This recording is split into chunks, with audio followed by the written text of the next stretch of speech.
basically MUSC has a center of innovation, and they sent out, I think it actually went out in the Post and Courier, an article about the fact that they were looking for folks to help out with printing these 3D printed masks.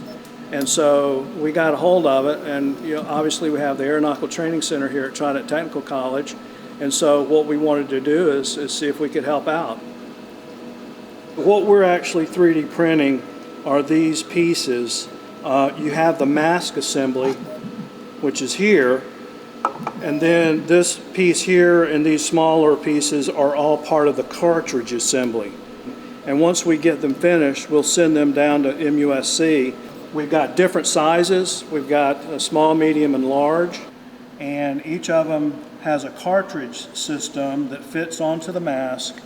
And basically, once we take these down to MUSC, they will assemble them, and inside this filter cartridge, there's a one-way check valve. They put a filter in here, and then they put these pieces together to make an enclosure. And they'll finish the product. They'll put a seal around the mask.